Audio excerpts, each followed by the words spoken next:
literally got down on my knees, Lester, and I prayed to God. I said, you know, I don't want to live. It was a crime that engulfed a city. A young tourist murdered. He was stabbed trying to protect his mother. You had to get every one of them. 17's convicted. One says he's innocent. You don't have to believe me. Look at the facts in this case. Now we're doing just that. Tracking down witnesses. He was shaking. He started crying. Revisiting evidence. The most emotional day was reading the letter. Is he telling the truth or lying to win his freedom? You made that up, didn't you? We're about to find out. This is a Perry Mason moment. Right, she's a surprise to everyone. Hello and welcome to Dateline on ID. I'm Keith Morrison. In the late 1980s, robberies and muggings and even murders were a sad reality of life in New York City. And then in 1990, a tourist was stabbed while trying to protect his family. The public demanded action, and they got it. Police made arrests, got confessions, put suspects behind bars. But one of the men convicted said he wasn't there. So, was an innocent man in prison for 25 years? Or was justice served? Here's Lester Holt with Tipping Point. In this city, the murder of a Utah man who has become... and in this story that transformed it, tourist who was killed trying to defend his family. Where does the truth live? Does it live in what was said in this police station? All I saw him was taking a knife out. Or what was seen on this subway platform? Clearly, she sees one person that she recognizes. Does it live in what was argued in this courtroom? You made that up, didn't you? No. Or is the truth locked up in this prison? This is my cry for justice. You'll hear a judge decide where the truth will prevail. Times Square, bustling with tourists, vibrant and safe. Except it wasn't always like this. 25 years ago, New York was in turmoil. Crime was out of control. And then came the moment New Yorkers said enough is enough. A murder of a young tourist on a Manhattan subway platform, just a few blocks from where I'm standing. It's a murder that would have consequences for this city and one man for the next quarter century. It was Labor Day weekend 1990, a Sunday. The U.S. Open tennis tournament was in full swing, and thousands of tourists had come to New York to see it. Among them, Brian Watkins, a college student and tennis player from Utah, who was there along with his family. They were avid tennis fans. That's why they were here. Journalism professor and writer Bill Hughes has followed the story for years. The tennis games were delayed that day, so they were out a bit later than they expected. As the Watkins family headed out to dinner about 9:30 p.m., Hughes said they made a fateful decision. They could have took a cab, but they got on the subway. And that's where everything changed. That's where everything went south. As Brian and his family headed into the 7th Avenue subway station, a train pulled in, unloading dozens of teenagers, all headed to a nearby dance club. It's just mayhem, you know, there's kids all over, and so, but they exit the subway station. A small group of 6 to 8 congregates near the top of the subway station on the sidewalk. This particular group doesn't have the money for the cover charge. Right. One of the guys said, "We're going to grab a wallet." The group of teenagers went back downstairs, where Brian and his family were waiting on the platform for their train. They spot the Watkins family standing right about here, and then bam, they come out screaming and hollering. Mr. Watkins is grabbed, knocked to the ground, and punched. He's slashed with a box cutter, and his wallet is torn out of his pocket. Mrs. Watkins is grabbed from behind, hunched over, and somebody kicks her in the face. Somebody yells, "We got it, let's go." As the group took off, Brian Watkins ran after them. One of the attackers, Gary Morales, had a knife. He realizes that Brian's right behind him. Right. If you're Brian, I'm Morales. He goes like this. Swings. And then runs up the stairs. Brian was stabbed and soon collapsed. Can you send an ambulance to 7th Avenue? Within minutes, the 911 call started coming in. Brian's mother ran to a payphone, frantically pleading for help. Oh, he's awake. They stabbed him in the heart. He's dying. Is he awake? No, he's not. He's unconscious. Brian Watkins died on the way to the hospital. He was just 22 years old. They were the targets of young killers. And a tourist was stabbed to death. Brian Watkins was stabbed. How would you describe the media reaction to this murder? Almost inducing a wave of panic.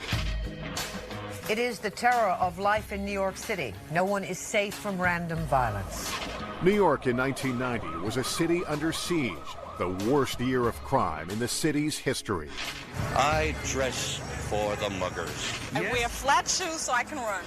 And most terrifying was underground.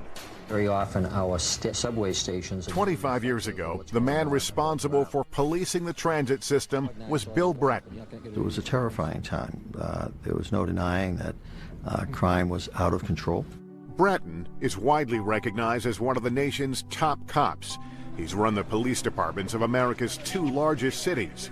Today, he's on his second tour as New York City's police commissioner. But just to put it in perspective, the murders of 1990, compare that to other years. There is no comparison. 1990, 2,243. Last year, 333. Brian Watkins had But it was the 1,585th homicide of that year, Brian Watkins' murder, that the police commissioner says caused everyone to pay attention. I'm damn angry. Of course I am. Beginning with then Mayor David Dinkins. Actually, the headline around that time, Dave, do something, meaning Dave, do something about the horrific crime rate. And the Brian Watkins stabbing was an accelerant that was added to that whole fear. The minute you got that call, did you know this is going to be a big one? There's going to be a lot of eyes, a lot of press on this one. And also the idea of the nature of the attack, the wolf pack. Wolf Pack. It was the name the media had recently given to another group of 5 teenagers who just the year before were arrested for brutally attacking a jogger in Central Park. Bratton says law enforcement had a strategy in dealing with these so-called wolf packs. You had to get every one of them. You had to send out the message that the importance of not just arresting 1 or 2, but to get all of them. And that's exactly what police were doing in the Watkins case. Within 24 hours, they had a group of teenagers in custody. But Bratton says the impact of Brian Watkins' murder on New York didn't end with those arrests. Well, it was a seminal case for me that allowed us to have a tipping point impact. The day after the murder, Bratton received a call from the governor's office offering $40 million to help fight crime. Money that would be used to hire thousands of new cops. And soon, the city's crime rate began to drop. As for the suspects arrested in the Watkins case, all would be convicted of murder and sentenced to 25 years to life. But that's not even close to the end of the story. Of the 7 men convicted of this crime, 1 says he alone is unjustly paying the price for the murder that Commissioner Bratton says changed New York City. I had no involvement in this crime, so it's very, very important to me that my name is cleared. Coming up, this man admits he was one of the teens at the subway station that night. Why he now says he's not the villain in the story, but a victim. He slapped me in my face, and he kicked me right down to the floor. When Tipping Point continues.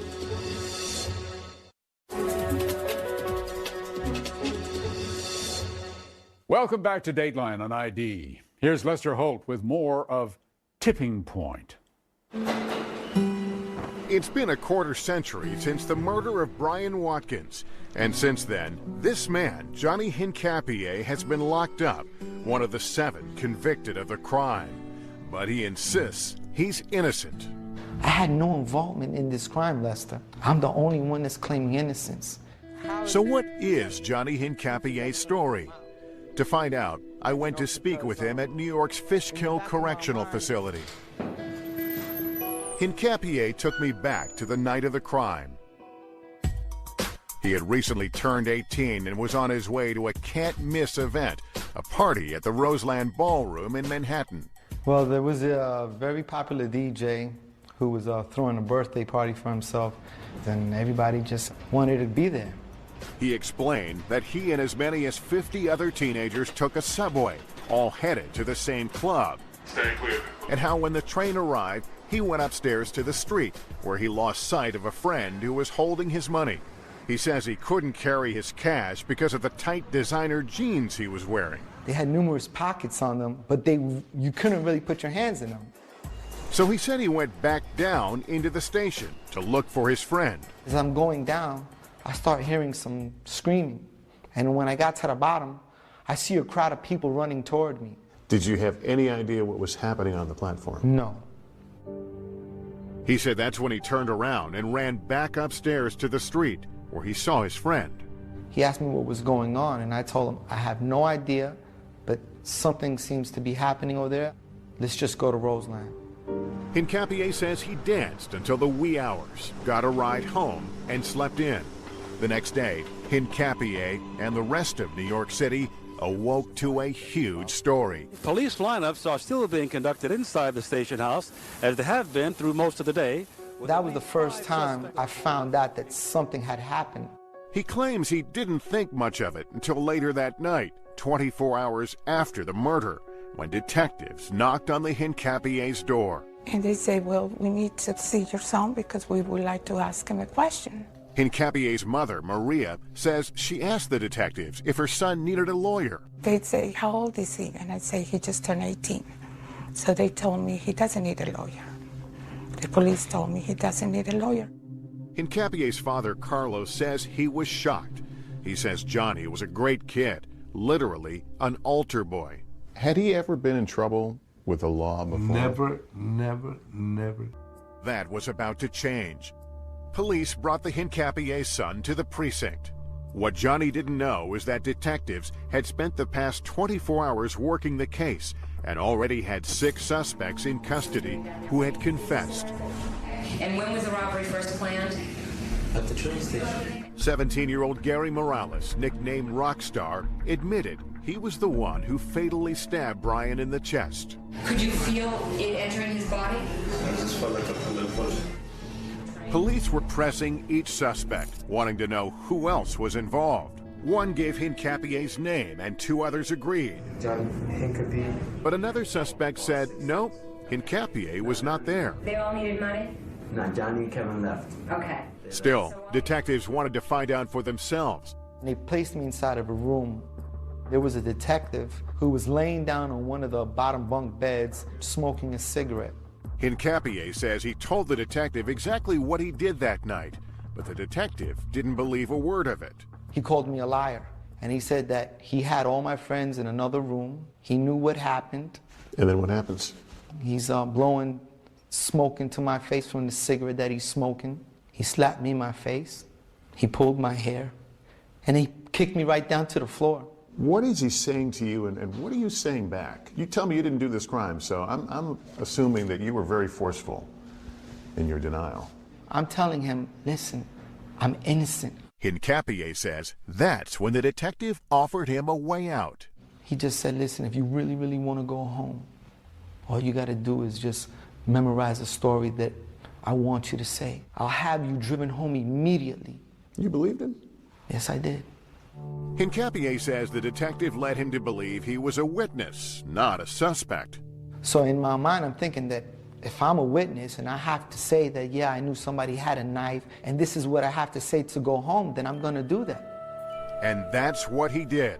Hincapie sat in front of a video camera and told a story that he now says was scripted for him to an assistant district attorney. So it was a plan that all of you made to get some money to go to Roseland? Yeah.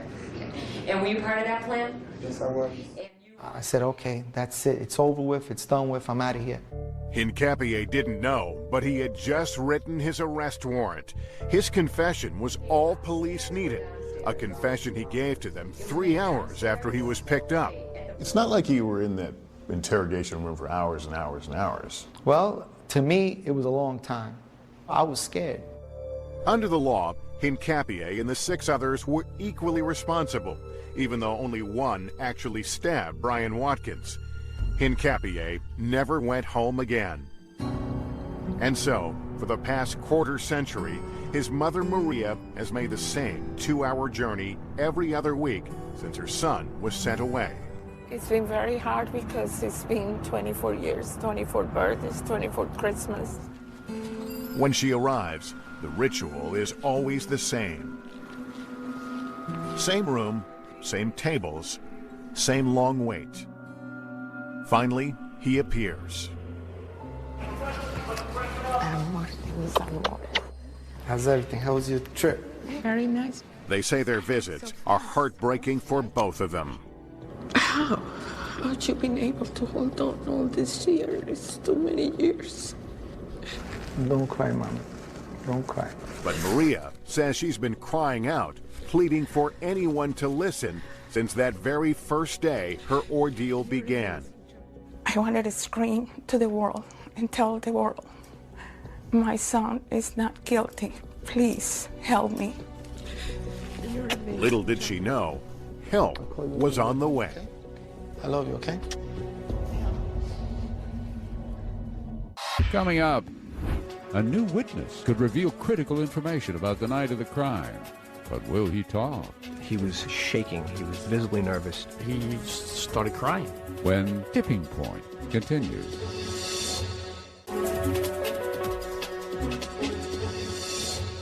Welcome back to Dateline on ID. Returning to our story, Tipping Point. Here again is Lester Holt. I've been up and down throughout this whole incarceration. Johnny Hincapie is serving his 24th year behind bars for the 1990 murder of a young tourist on a subway platform in Manhattan. His own words sealed his fate. So you could see that it was a knife? Yeah. Anybody looking at it, it sounds like you're agreeing with it, that this is the story. But it wasn't. But a jury convicted him, and over the years, Hincapie couldn't get a court to hear his case again. When all my appeals were finished, I literally got down on my knees, Lester, and I told God, I don't want to be here anymore. I don't want to live. And then one day, 16 years into his prison sentence, a reporter heard about Hincapie's claim of innocence. I covered crime. I got a lot of letters from prison inmates saying they were innocent. I never believed any of them. It was Bill Hughes. Met with Johnny, listened to him for a couple hours, and I didn't believe him. I saw his confession, and I thought he was guilty. But I read the transcripts. I started to look into it. One of the first things he did was reach out to the other men convicted of this crime, who were all still in prison. I interviewed Gary Morales, who actually stabbed Brian Watkins. I interviewed Emiliano Fernandez, who slashed Mr. Watkins, and both admitted they were involved, and both said Johnny was not.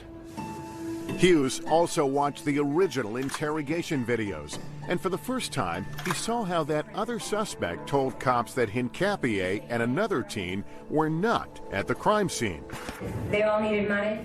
No, Johnny and Kevin left. Okay. Hughes was intrigued, especially when he heard the suspect say a second time that Hincapie was not involved. So there were 8 people surrounding these five? 6. There were 6, okay. Yeah, because the 2 of them left. A tape Hincapie's jury never saw. The more I investigated it, the more I came to believe that he might be telling me the truth. There is not a shred of forensic or physical evidence. But he confessed. He confessed not after 15 days of interrogation, but after just several hours. Yeah, like most people, you can't possibly fathom admitting you did something that you didn't do. Nobody does that. Nobody would think they're capable of doing it. But the truth is, a skilled interrogator could probably get you or I to admit we kidnapped a Lindbergh baby. In the summer of 2010, Hughes wrote an article about Hincapie's story for a magazine called City Limits. I published an article in the 20th anniversary of the murder, and nobody really cared. And the years continued to pass. Lester, we've been in prison with Johnny for 20 years. Yeah, we all our family. Alex is Johnny's younger brother. He was 15 when Johnny was arrested. I pray for my brother every single day. We all do. Like his parents, he never believed his brother was guilty. It was just a shock to all of us. Just watching my parents go, what they went through was really, it was heartbreaking, especially my dad going into my brother's room, kissing the pillow at night. That's been in my memory for many years.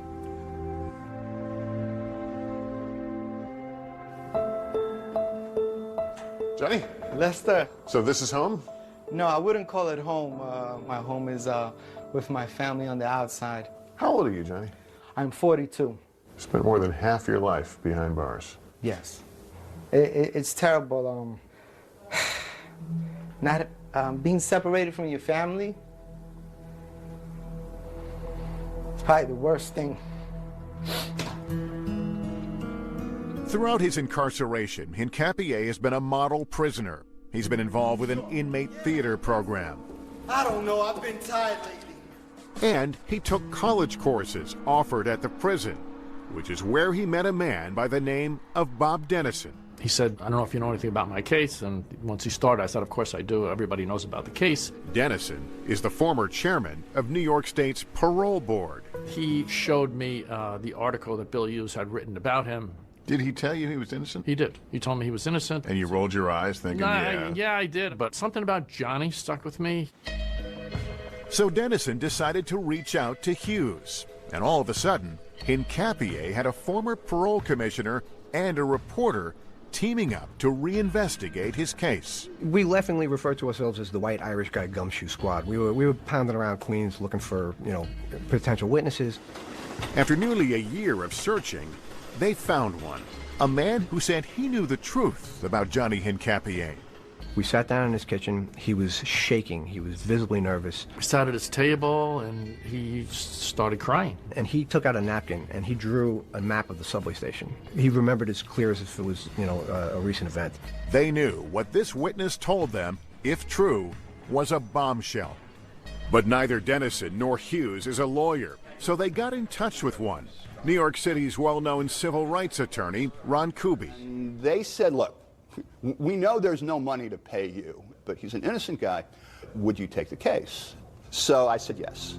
Kuby's first task was to talk with that witness. His name is Luis Montero. Luis Montero offered proof that Johnny did not commit the crime.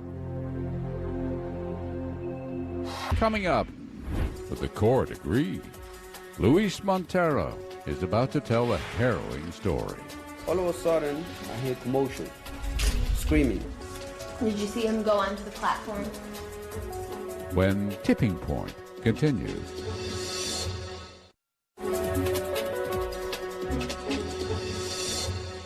Welcome back to Dateline on ID. I'm Keith Morrison. So many years after a tourist was murdered on a New York City subway platform, a potential bombshell, a witness came forward saying he knew the truth. But could they get a judge to hear it?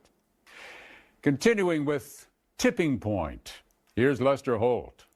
The mystery of what happened on this subway platform so long ago took a new twist with a new witness named Luis Montero. This is a 3-level subway station. Montero had been in the subway station during the crime and told attorney Ron Kuby a story that backed up Johnny Hincapie's account of the night Brian Watkins was stabbed. Montero establishes not only did Johnny not participate in the attack, he could not have participated in the attack. And that's established by what Luis saw from where we're standing. That's right.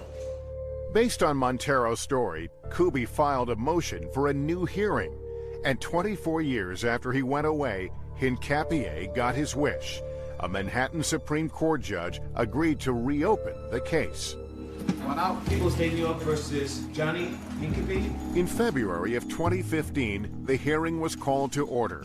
For this proceeding, the burden was on Hincapie's attorneys, Ron Kuby and his co-counsel Leah Busby, to convince Judge Eduardo Padro that Hincapie's conviction should be vacated. Leah, who's your first witness? What is it you need to prove? Luis Montero was the first witness, and he was there to prove that he saw Johnny at the time the crime took place, and Johnny wasn't there. How long had you known Mr. Hincapie? Maybe a year, give or take. Montero testified he was also on the subway, headed to the dance club. What was your relationship with Mr. Hincapie like? We knew each other, but we didn't know each other that good. In fact, they haven't seen each other or spoken since then. To understand Montero's story, it's important to understand how the subway station is laid out. The platform level is where the trains come in and where the crime took place. One long flight up from the platform is what's called the turnstile level. And then a final set of stairs gets you to the street. Montero says that Hincapie was not on the platform when the crime happened, but one flight up on that turnstile level with him. And what did you say to each other? He asked me for this other guy that came in, if I seen him. Montero testified about specific details that matched Hincapie's version of events. He was looking for the other guy because he supposedly had some money for him.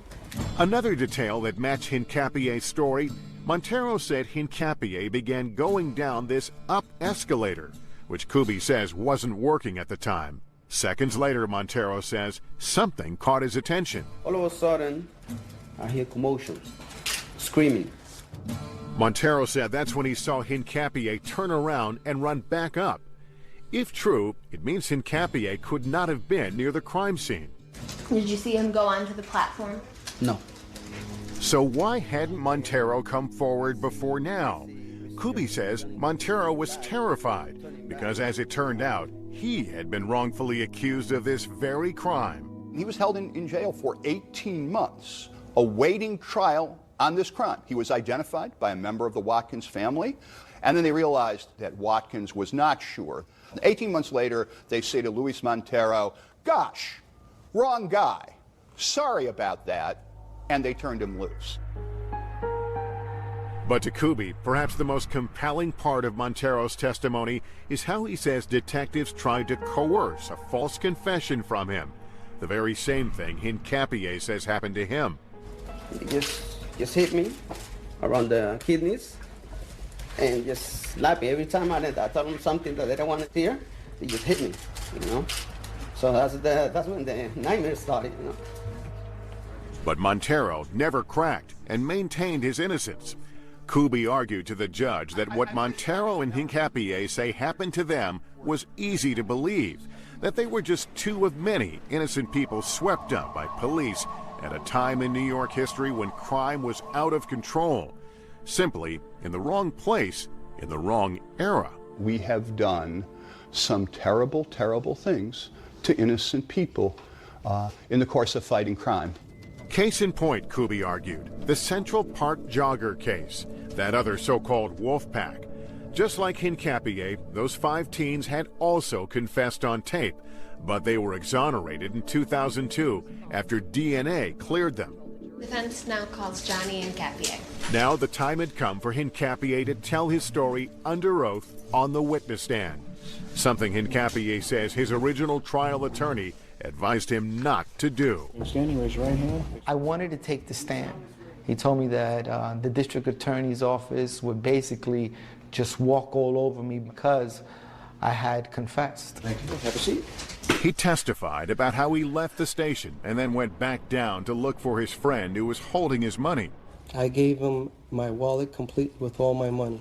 And for the first time in a courtroom, he accused police of coercing a false confession from him. He slapped me in my face. He grabbed me by my hair. Hincapie said he even had proof that he tried to recant his confession almost immediately. Jailhouse letters, including one letter dated 2 days after his arrest, telling the same story he tells today. Please believe me. Please help me. Please talk to the judge and tell him that I am telling the truth, that the detective told me to say everything. Is there anything else you would like to add? I was just 18 years old when this happened. And I never had a chance. I never had an opportunity, Your Honor.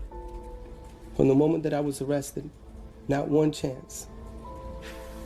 As the prosecution got ready to present its case, Hincapie's mother, Maria, leaned on her faith, as she has from the beginning. You know, we've been separated for 24 years. I pray to God that Johnny will be exonerated and we will be finding it together. Coming up, a witness contradicts a key element to Johnny's story. That friend tells the prosecution that Johnny's lying. How do you respond to that? And then, a last-minute twist could upend the whole case. She's a surprise to me. She's a surprise to everyone. When Tipping Point continues.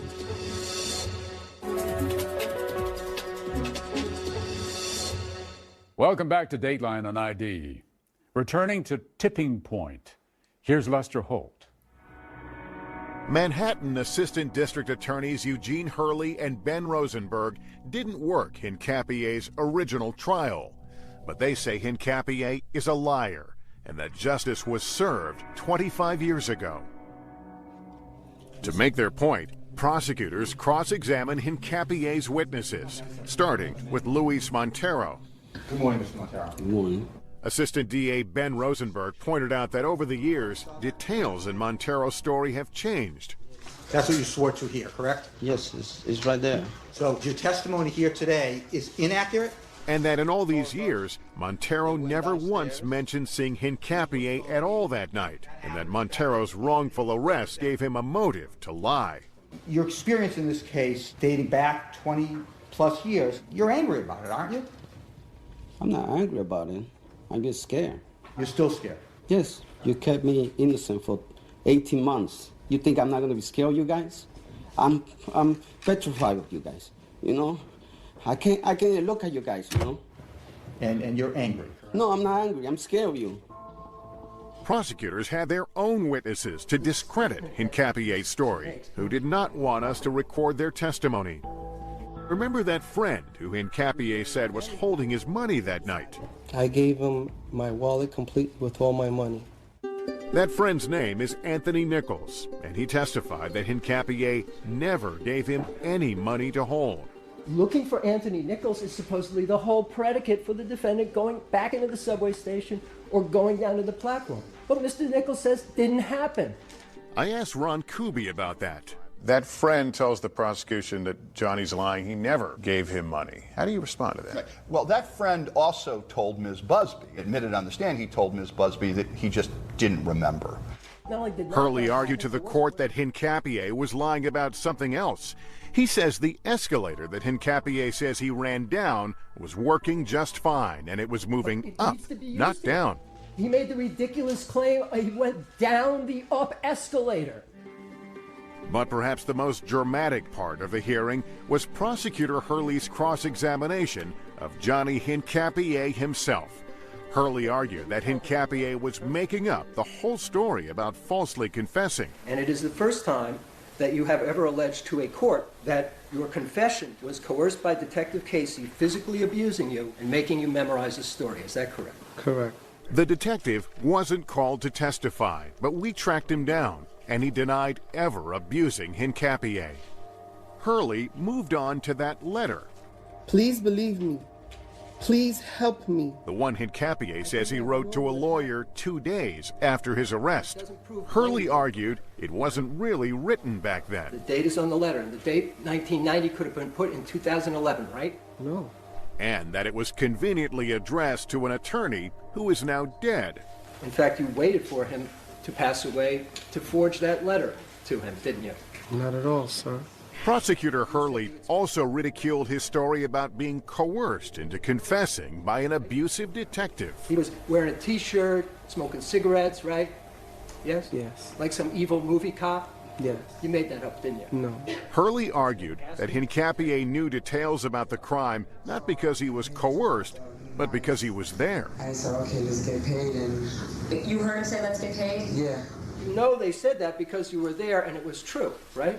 It was not true, Mr. Hurley. You were there and knew it was true, right? The prosecution's case was over. Hincapie's fate was now in the hands of the judge. And that's when Ron Kuby got a phone call. A new witness came forward who had never spoken to anybody before. This is your surprise witness. Totally surprised. This is a Perry Mason moment. Right. She's a surprise to me. She's a surprise to everyone. Coming up, from out of the blue, a new eyewitness who was on the platform night of the murder. But which side will she help? She saw all of the attackers. She knew what Johnny looked like. And then, after a quarter century, Johnny Hincapie learns his fate. When Tipping Point continues.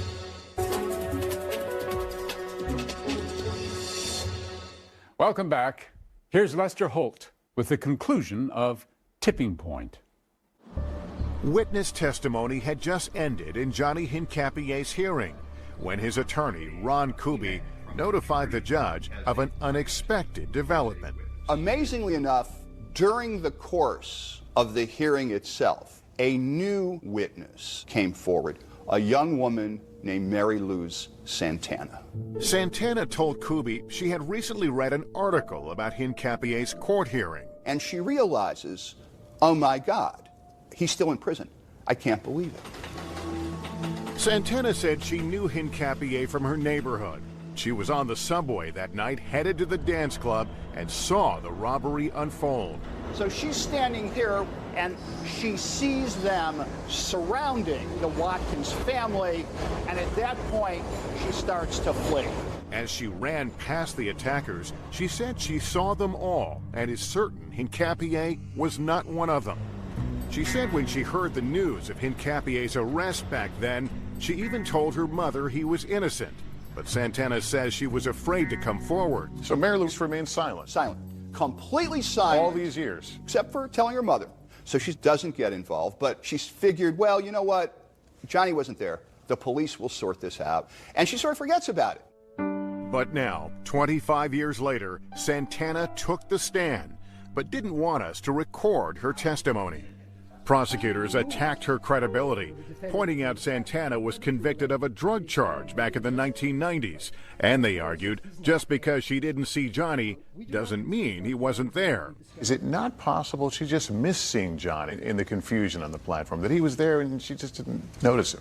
Absolutely impossible. She saw all of the attackers. She knew what Johnny looked like, and Johnny was not among them. It would now be up to Judge Eduardo Padro to decide a case that brought up critical questions about police conduct in a different era. I asked NYPD's current Commissioner Bill Bratton about that as everyone awaited the judge's decision.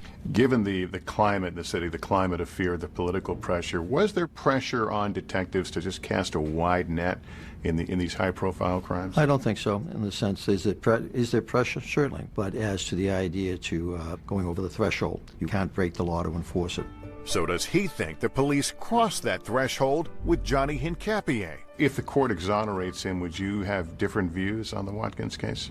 I don't have enough intimacy as to his particular case. I have no reason to not be supportive of the police investigation.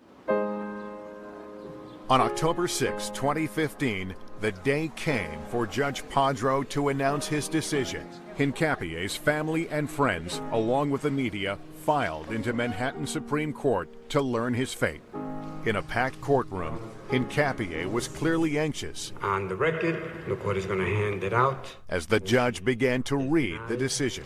Under the newly discovered evidence, the court does find that the defense has borne the burden of proof. The court is going to set aside convictions. The judge threw out Hincapie's conviction. In the decision, the judge said Hincapie failed to prove that he was actually innocent, but the judge did find Hincapie's witnesses persuasive enough to grant him a new trial. But that didn't mean he'd walk free just yet. Prosecutor Eugene Hurley asked the judge to send Hincapie back to prison while the DA's office considered its options for appeal. During that time, we asked that the defendant be remanded. Ron Kubi was steaming. Let's not ignore that Mr. Hincapie has been incarcerated for 25 years, 1 month, and as of today, 3 days. He's made a quarter-century liberty down payment. The judge ultimately agreed to release Hincapie on a token $1 bail. And in late 2015, the DA filed to appeal the judge's decision. Prosecutors will now decide whether to retry Hincapie. But that day, the court will allow him.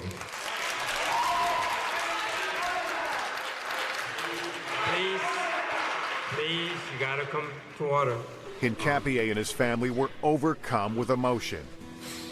He was led away to be processed for release, but that would take nearly 6 hours. Downstairs, his mother Maria waited. A quarter-century ago, she stood in nearly the same spot in shock after her son was convicted of murder. Now, here she was again, this time with her family and a crush of reporters to witness her son's first steps into freedom.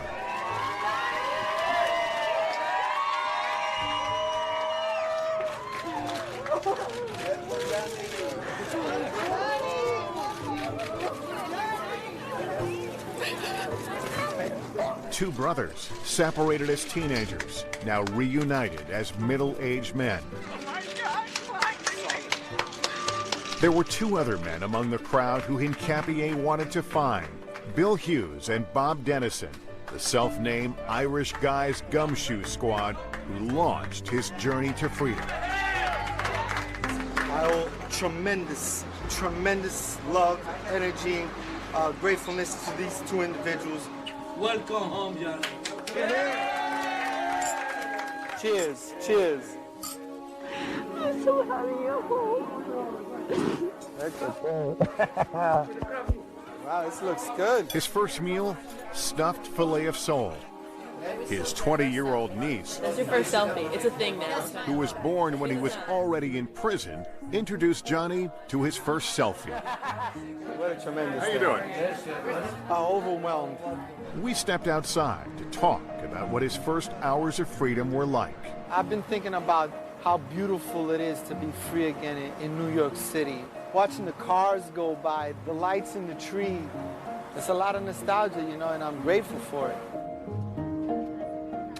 So where does the truth live in this story? Look at the sky up there, Johnny. I know. For Johnny Hincapie, it lives in this moment. You gotta love it at the end of the day. You know, this is a dream come true. And one thing is for sure, the city he now rejoins is much different and much safer than the one he left behind 25 years ago.